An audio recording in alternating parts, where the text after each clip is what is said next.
Welcome to In the Word, a study of the International Bible School lesson. Join Dr. Lee Magnus, Professor Emeritus of Bible, and Dr. Bill Gwaltney, Professor Emeritus of Bible, both from Milligan College, as they bring you their thoughts and knowledge of the study of the Sunday School lesson for the day. Now, here is Dr. Gwaltney. Good morning, friends. We welcome you to the study of In the Word. We've been discussing the theme of the sovereignty of God in the prophet Isaiah and then in the book of Hebrews. And now we're changing gears one more time. We'll have 4 lessons out of the last book in the New Testament, the book of Revelation. Now that's going to be a very interesting discussion, and a lot of people are very interested in that, and so Lee and I are going to undertake to add to the confusion, or maybe clear up some confusion. It's interesting. People have 2 very opposite reactions to the book of Revelation. Some people find it so confusing that they just completely shy away from it. They don't want to deal with it at all. And I understand that temptation. But then on the other hand, some people are almost obsessed with the book of Revelation. They focus on it and spend their whole life trying to ferret out the meanings of it. I hope we can find some middle ground here where we deal with its complexity, but also look through its complexity for the message for the church at the time it was written and for the church today. Now, in our discussion of the prophet Isaiah, we have seen the sovereignty of God, the superiority of God. And then in Hebrews, we have seen Jesus as being superior. And now we're going to see both God the Father and Jesus the Son both put in this arena as superior or sovereign. Yeah. The book of Revelation uses the metaphor of the throne. Think of an ancient throne room, and they say that God and the Lamb, which is a common reference to Jesus in the book of Revelation, are both seated on the throne, and that's our author's way of saying that God and His Son Jesus Christ are sovereign. And so this fits that theme of the sovereignty of God. At first, when I first looked at this whole quarter's work, I'm saying, wow, this is really a strange combination of books of the Bible for us to look at. But it does make sense when you are focusing on the idea of sovereignty. That's right. In fact, some people have summed up the whole book of Revelation by saying, God wins and Jesus conquers. That's it right there. And so it is on this theme of sovereignty. Let's look at some of the background, and I think we want to warn our viewers today that we'll spend more time, or a considerable amount of time, on trying to figure out the placement of this book, why it's in the New Testament. There were times when it was thought not worthy of being in the New Testament, and something about the background and why it is in the New Testament. So we'll be doing some background thinking today, which we hope we won't have to repeat in great detail in the 3 remaining lessons. Good. So let's talk about the book. The history of the book. I think the first thing to remember is that this is a book of prophecy. It's called a book of prophecy. Yes, and the writer is called John the prophet. He thinks of himself as a prophet, and it's helpful to remember that the word prophecy doesn't just mean prediction of the future. That's the way our mind quickly jumps, and we say, "Oh, okay, that makes sense. That's what not Revelation the origin is." of the word prophet to start with. No, one who speaks for another. Exactly, and so the prophet is someone who speaks for God and speaks forth the will of God, or the message of God, or the good news of God. And so, yes, this is a book of prophecy, but what that means is it's not just telling us what's going to happen in the future. It's speaking forth God's will for His people, to His people. In a particular historical context. In a particular historical context. Yes. The next thing to know about the book is that it's a particular kind of prophecy called apocalypse. Fancy word. Big mouthful. And it's a Greek word, so I'm going to turn to you. Okay. Since you're at home in Greek. Okay, I'll do it. APO means off in Greek. And the rest of the word, kalyps, means a veil, like you would put over your face. Okay. So apocalypse means taking the veil off. Veil off. Veil off. Which means uncover, another way to uncover or to reveal. Reveal. So the word revelation is a fine word to describe this, even though the very first word in the book of Revelation is the word apocalypse. In the Greek text. Yeah. And I want to point out to you that it says it's the revelation of Jesus Christ. It's the apocalypse of Jesus Christ.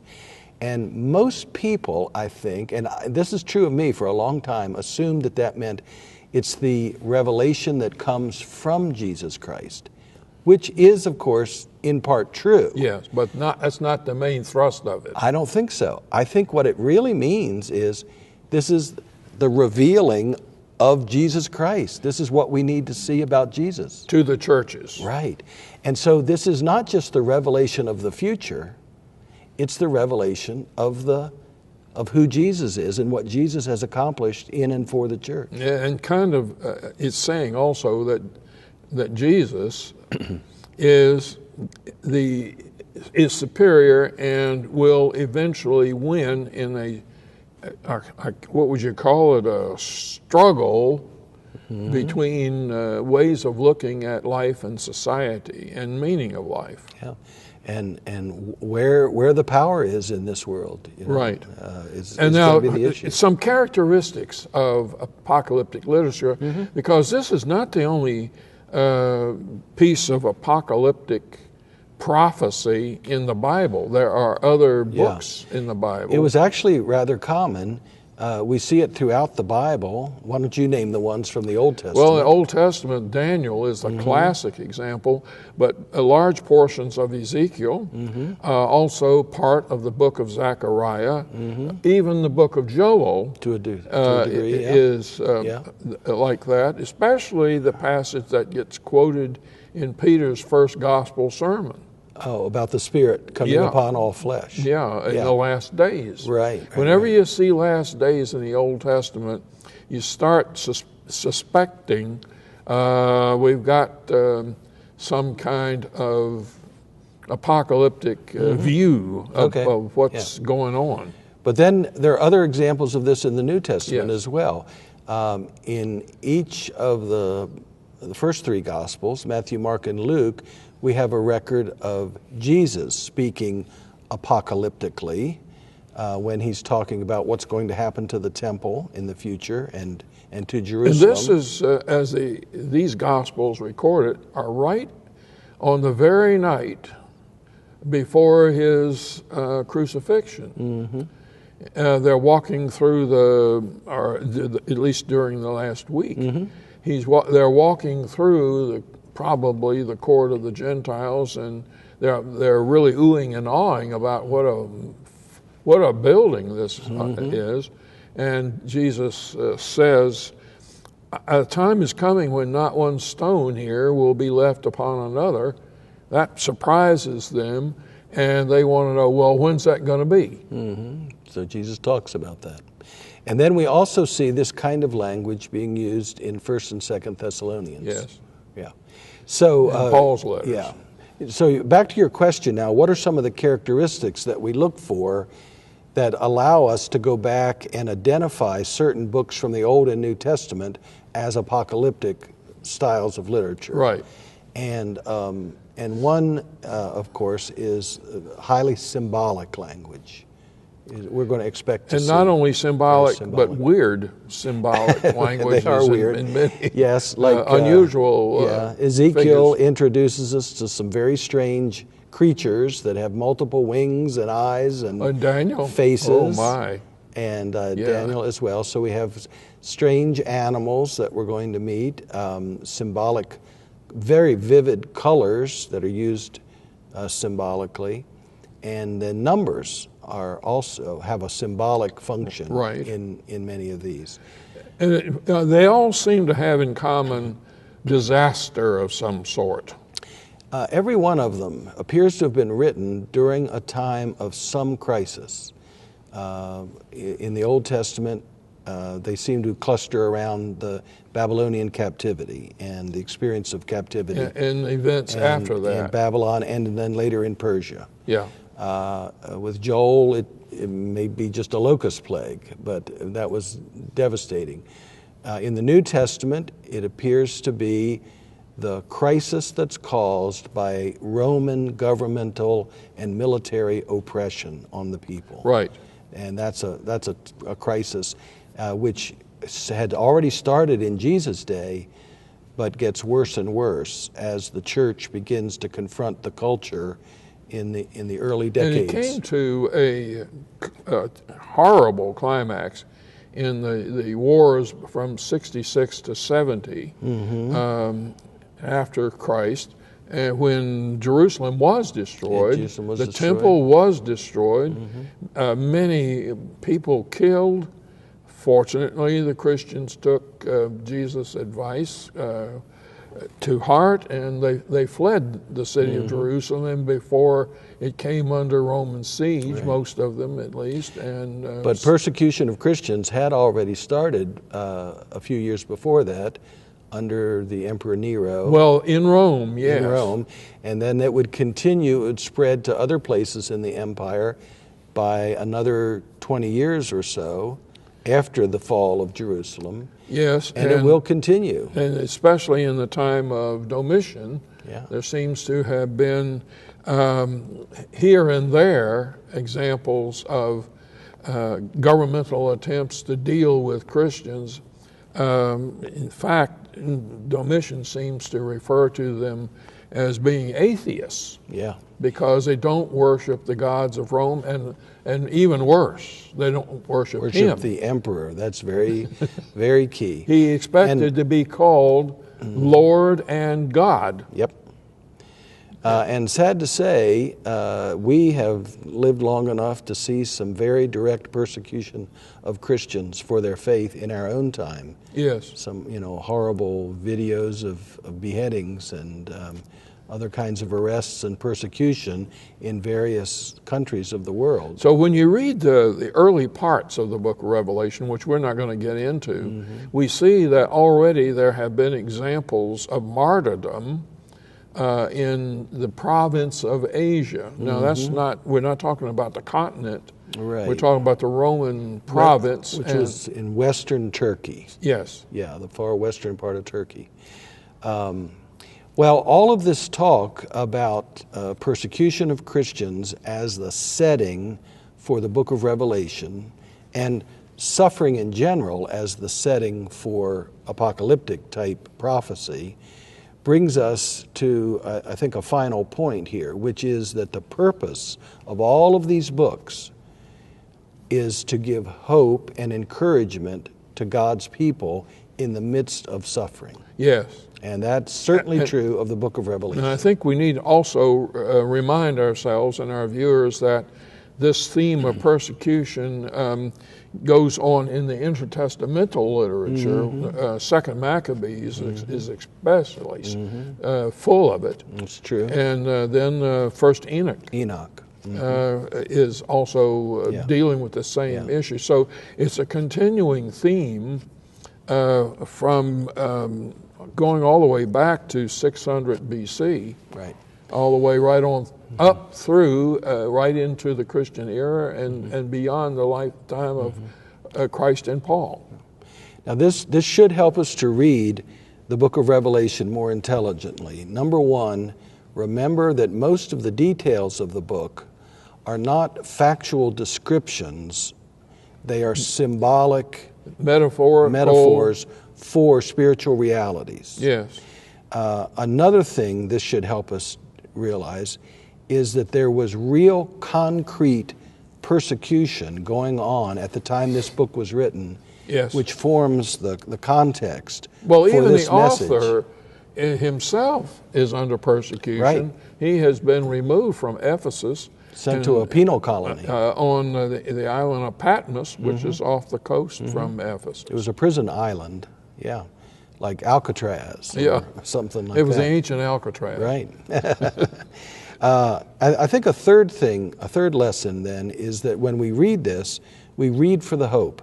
We look for what is the message here that is being given to Christians. And I think when we're looking for it, it's pretty obvious.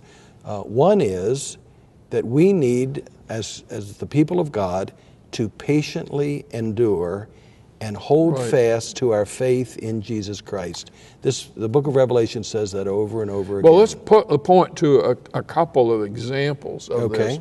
And one that you had pointed out in our discussion before we turned the cameras on was the letter in chapter 3 to the church in Philadelphia. Why don't Right. you refer to that? Yeah. Now, this isn't the Philadelphia up near Baltimore. No. Okay. All right. Philadelphia in the Roman province of Asia. Right. Because you have kept my word, he said, this is in Revelation chapter 3, because you have kept my word of patient endurance, there's that phrase, I will keep you from the hour of trial that's coming on the whole world to test the inhabitants of the earth. I am coming soon. Hold fast to what you have, so that no one may seize your crown. If you conquer, I will make you a pillar in the temple of my God. You will never go out of it. I will write, and it goes on. Now, these talking are about that. the words of Jesus himself. To the Christians in the Turkish city of Philadelphia. Right. Yeah. And the emphasis there is on this maintaining, enduring, maintaining their faithfulness. That theme continues later Yes. in the book, doesn't it? Yeah, there are two statements that are very similar. In chapter 13, verse 10, here is a call for the endurance and faith or faithfulness of the saints. God's people, Yeah, Christians. exactly. And then something very similar in chapter 14, verse 12. Here is a call for the endurance of the saints, those who keep the commandments of God and the faith or faithfulness of Jesus. And we need to understand this is the point. This is the point. Now, it is said here and there in the book of Revelation, this is what is going to happen soon. But the point to the book is not for us to figure out when the end of time is going to be. It is the point to reassure us to remain faithful, and we will be rewarded whenever the church faces attacks. Right. And the second main theme of the book, the first you've just said very well, we need to remain faithful. The second is the object of our faith, Jesus Christ, conquers. He's the victor over all of these chaotic circumstances. No matter how bad it gets, remember the final victory is from God Already and belongs Christ. to God. Yeah. Well, let me read through this lesson here for today. It's Revelation chapter 21, verses 1 through 8. Then I saw a new heaven and a new earth, for the first heaven and the first earth had passed away, and there was no longer any sea. I saw the holy city, the new Jerusalem, coming down out of heaven from God, prepared as a bride, beautifully dressed for her husband. And I heard a loud voice from the throne saying, Look, God's dwelling place is now among the people, and he will dwell with them. They will be his people, and God himself will be with them and be their God. He will wipe every tear from their eyes.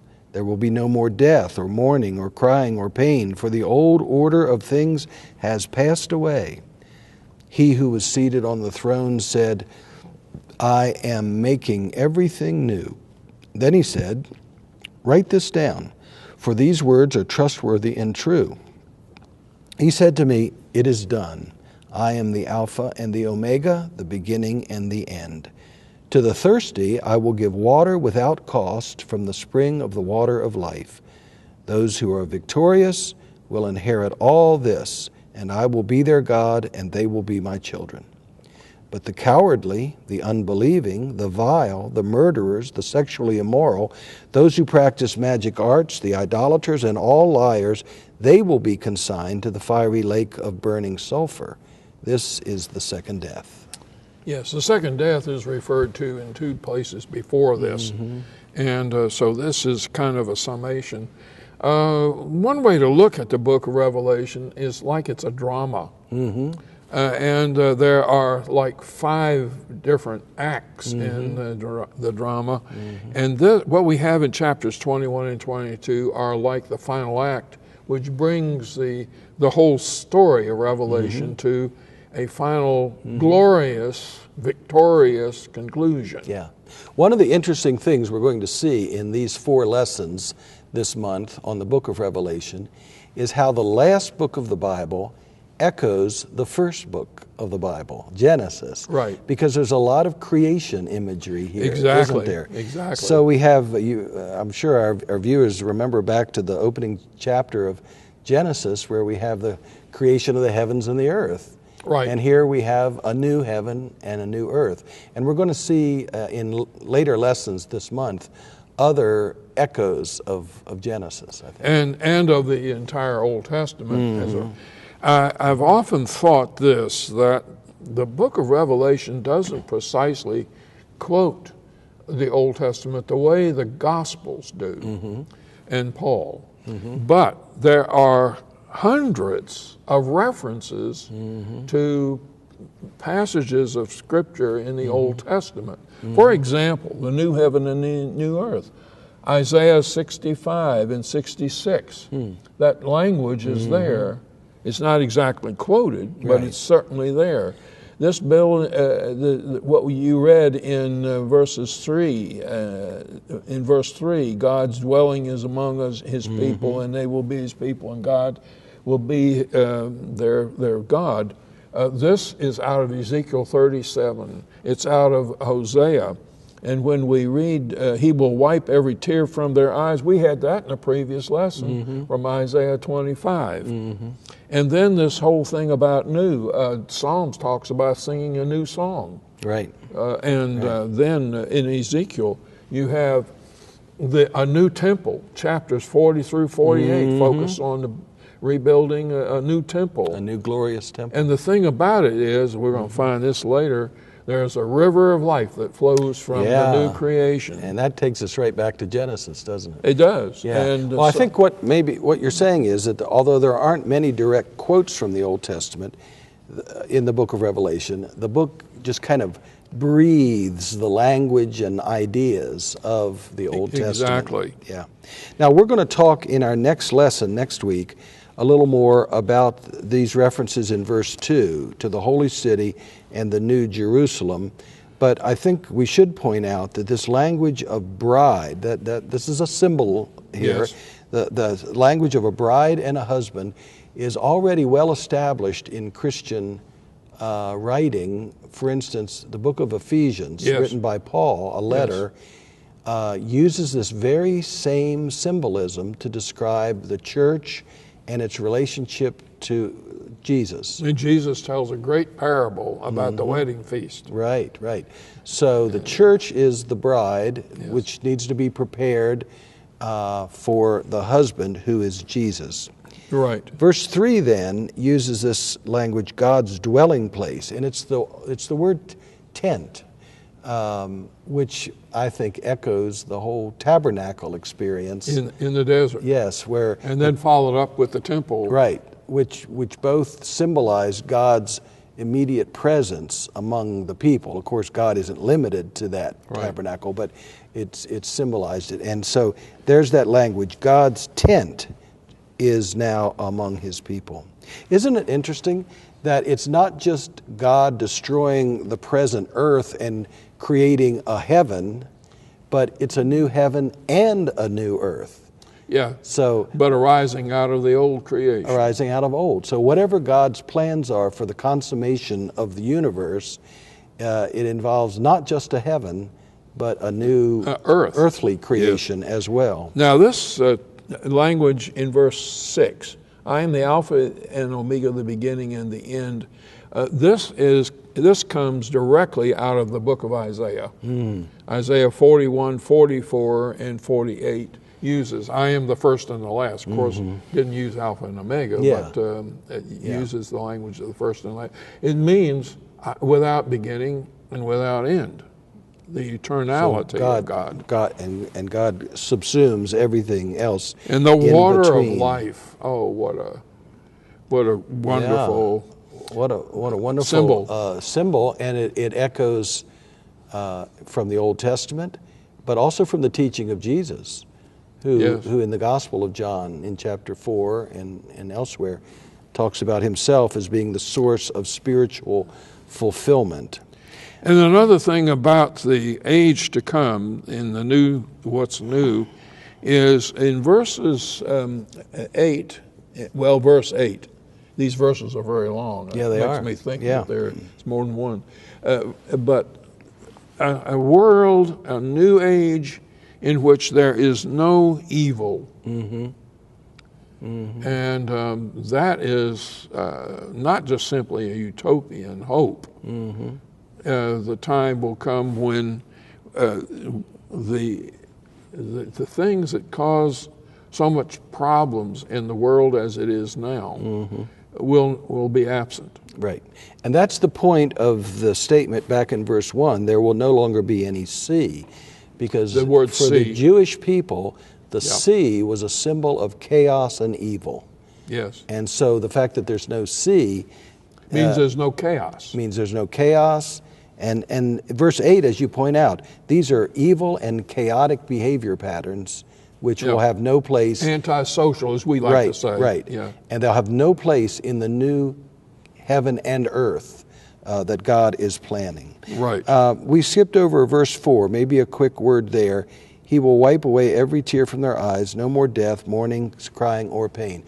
The way we're understanding the book of Revelation, these are not just promises for what's going to happen in some far-off future.